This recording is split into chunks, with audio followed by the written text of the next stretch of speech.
বাংলাদেশের সঙ্গে সম্পর্ক জোরদার করবে আজারবাইজান। আজারবাইজানের প্রেসিডেন্ট ইলহাম আলিয়েভ বলেছেন, তার দেশ বাংলাদেশের সম্পর্ক আরও গভীর ও জোরদার করবে এবং দ্বিপাক্ষিক সম্পর্ক নতুন উচ্চতায় নিয়ে যাবে। COP29 জলবায়ু সম্মেলনের সাইডলাইনে বৃহস্পতিবার আজারবাইজানের রাজধানী বাকুতে COP29 জলবায়ু সম্মেলন ভেন্যুতে সফররত বাংলাদেশের অন্তর্বর্তী সরকারের প্রধান উপদেষ্টা অধ্যাপক মোহাম্মদ ইউনূসের সঙ্গে বৈঠকে তিনি একথা বলেন।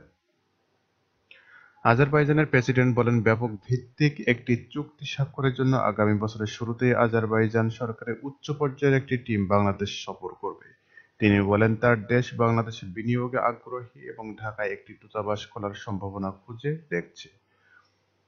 ছাত্রদের নেতৃত্বে জুলাই-আগস্ট বিপ্লবের প্রশংসা করেন প্রেসিডেন্ট আলিয়েভ। তিনি বলেন, বিগত মাসগুলোতে তিনি বাংলাদেশের ঘটনাগুলো দেখেছেন। অন্তর্বর্তী সরকারের নেতৃত্ব গ্রহণ করায় অধ্যাপক ডক্টর মোহাম্মদ ইউনূসকে অভিনন্দন জানিয়েছেন প্রেসিডেন্ট আলিয়েভ। অধ্যাপক ইউনূসকে বলেন, আপনার কাজটা অনেক চ্যালেঞ্জিং, কিন্তু আমি জানি আপনি এমন একজন মানুষ যিনি চ্যালেঞ্জ মোকাবেলা করতে পারেন।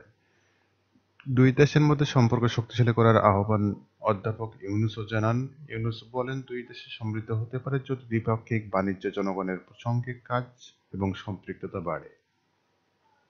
আন্তর্জাতিক ফোরামগুলোতে পরস্পরকে সহযোগিতা করে তেল সমৃদ্ধ দেশটিতে বাংলাদেশের জন্য আরও কর্মসংস্থানের উপর গুরুত্ব আরোপ করেন প্রধান উপদেষ্টা।